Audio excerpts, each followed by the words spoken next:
ஒரு பெரியவர்கிட்ட பேசிக்கிட்டு இருந்தேன். அவர் என்கிட்ட ஒரு கேள்வி கேட்டார். திருடர்கள் எத்தனை வகை தெரியுமா உனக்கு அப்படின்னார். இதுதான் அவர் கேட்ட கேள்வி. எதுக்காக என்ன பார்த்து அந்த கேள்வி கேட்டார் தெரியல. இருந்தாலும் நான் அவருக்கு பதில் சொன்னேன். திருடர்களில் எத்தனையோ வகை உண்டுங்க. கார் திருடன், சைக்கிள் திருடன், முகமூடி திருடன், எப்படி சொல்லிகிட்டே போகலாம். இருந்தாலும் என்னுடைய சிற்றறிவுக்கு எட்டின வரையில் திருடர்களை 2 வகையாக பிரிக்கலாம் அப்படின்னு நினைக்கிறேன். ஒன்று ராத்திரியில் திருடுற திருடன், இன்னொருத்தன் பகலில் திருடுற திருடன். அதாவது பகல் திருடன், ராத்திரி திருடன் அப்படின்னு பெரியவர் சிரித்தார். என்ன சிரிக்கிறீங்களே, என்ன கள்வர்கள் 4 வகை அப்படின்னு ஆரம்பித்தார். எப்படின்னு கேட்டேன். சாப்பாட்டுக்கு இல்லாமல் திருடுறாங்க பாருங்கள், அது ஒரு வகையான். சாப்பாட்டுக்கு இருந்தும் திருடுறாங்க பாருங்க, அது ஒரு வகையான். இதை தவிர இன்னும் ஒரு 2 வகை திருட்டு உண்டு. அது என்னன்னா, ஆண்டவன்கிட்ட இருந்து நாம திருடுற திருட்டு, இன்னொன்று என்னன்னா நம்மகிட்ட இருந்து ஆண்டவன் திருடுற திருட்டு அப்படின்னார். எனக்கு ஒன்றும் புரியல. என்ன சார் இது, ஆண்டவனையே திருடன்னு சொல்றீங்களே அப்படின்னு ஆச்சரியமா. ஆமாங்க, ஆண்டவனை கள்வன்னு சொல்றது இல்லையா. காஞ்சிபுரத்துக்கு பக்கத்தில் திருக்கார்வனம் அப்படின்னு ஒரு ஊர் இருக்கு. அங்கே உள்ள பெருமாளுக்கு கள்வர்னு தான் பேர். அது மட்டும் இல்லை, திருமங்கை ஆழ்வார் தம்முடைய திரு நெடுந்தாண்டகத்தில் கார்வனத்துள்ளாய் கல்வா அப்படின்னு தான் அழைக்கிறார் அப்படின்னு நிறைய உதாரணம்லாம் சொல்ல ஆரம்பித்தார். அதுக்கப்புறம் அவர்கிட்ட பேசி நான் புரிஞ்சுக்கிட்ட விவரங்களை தான் நான் இப்போ உங்ககிட்ட சொல்ல போகிறது. அதாவது அவர் சொன்ன முதல் வகை திருடர்கள் சாப்பாட்டுக்கு இல்லாமல் திருடுறவங்க. இவங்களை திருத்தி போடலாம். சாப்பாட்டுக்கு இருந்தும் பணம் சேர்க்கணுங்கிற ஆசையால் பொய் கணக்கெல்லாம் எழுதுறாங்க பாருங்க, அவங்க தான் 2வது வகை. 3வது வகை திருட்டு தான் மிகப்பெரிய திருட்டு. இறைவனுக்கு சொந்தமானதை நம்முடையதுன்னு நினைக்கிற திருட்டு. எது இறைவனுக்கு சொந்தமானது அப்படின்னா ஆத்மா. பகவானுக்கு சொந்தமான ஆத்மாவை நம்முடையதுன்னு நினைக்கிறது தான் அந்த மாபெரும் திருட்டு. இதுக்கு பேர் தான் ஆத்மாபகாரமா. சரி, இதுக்கு பரிகாரம் என்ன? எல்லாம் இறைவனுடையது, நமக்கு ஒன்றும் இல்லை அப்படின்னு நினைக்கிறது தான் இதுக்கு பரிகாரம்.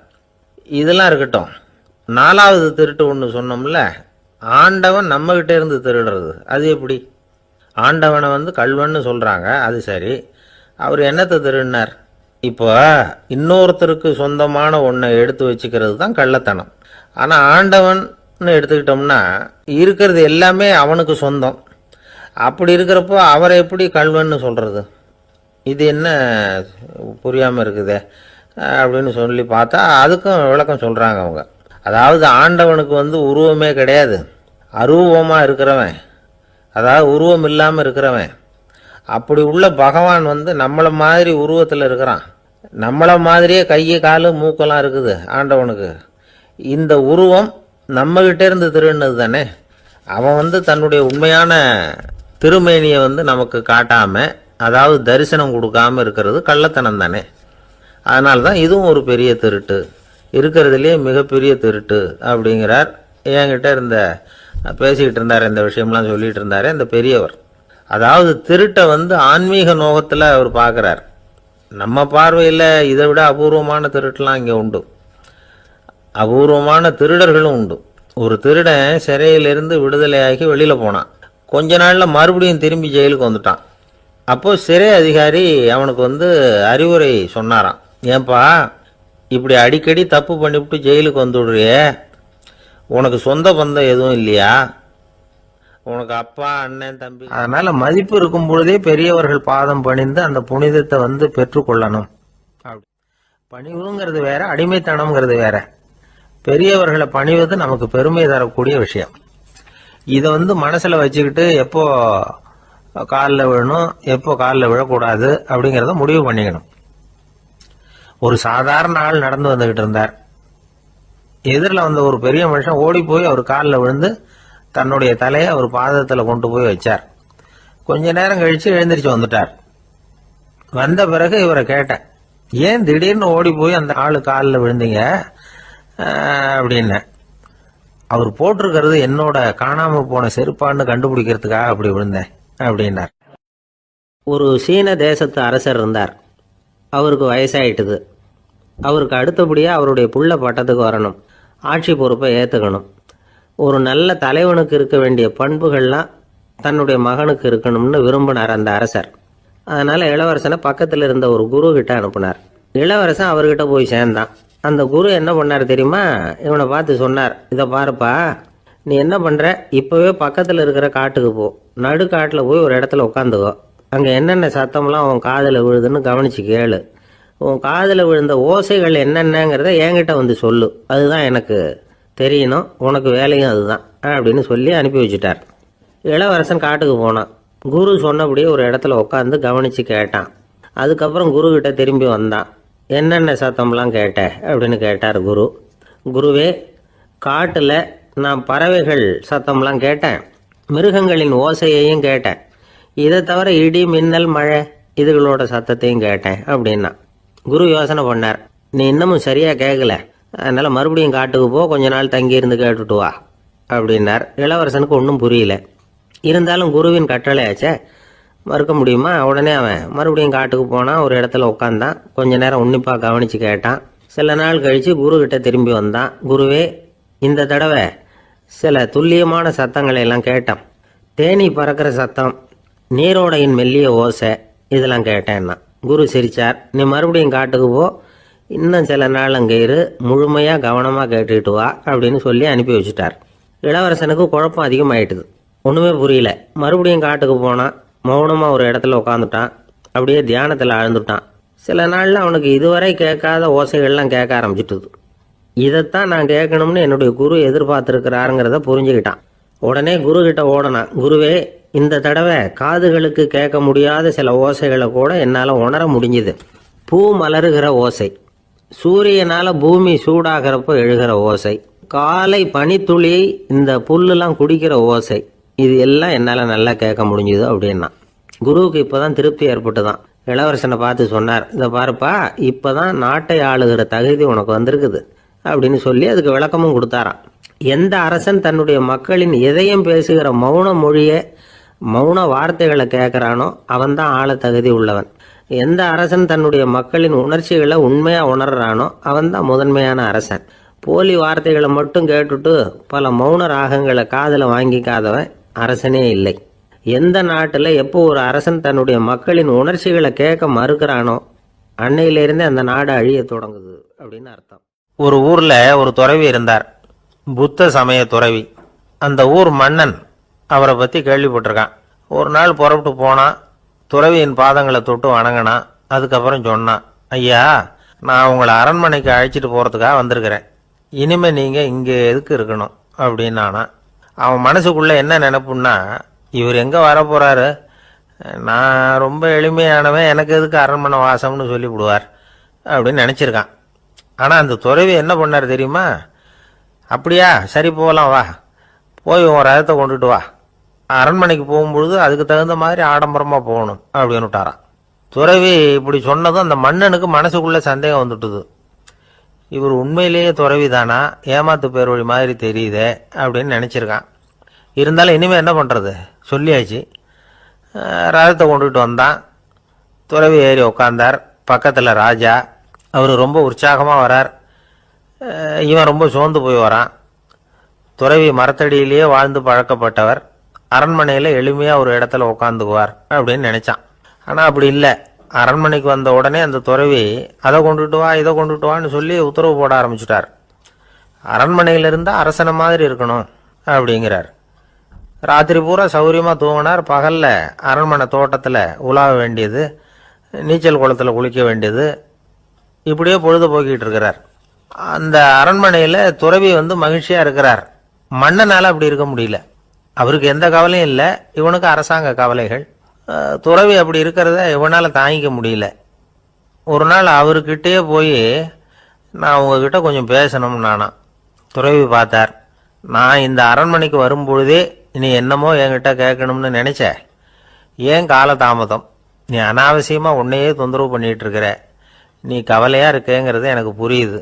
நான் மரத்தடியில் இருந்தப்போ கூட என்னை அடிக்கடி சந்திச்சுக்கிட்டு இருப்பேன், ஏதாவது விளக்கம் கேட்கறது உண்டு.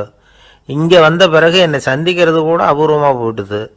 நீ இப்போ என்ன கேட்க போறேங்கிறது எனக்கு தெரியும், இருந்தாலும் கேள் அப்படின்னாராம். வேற ஒன்றும் இல்லைங்க. இப்போ உங்களுக்கும் எனக்கு என்ன வித்தியாசம்?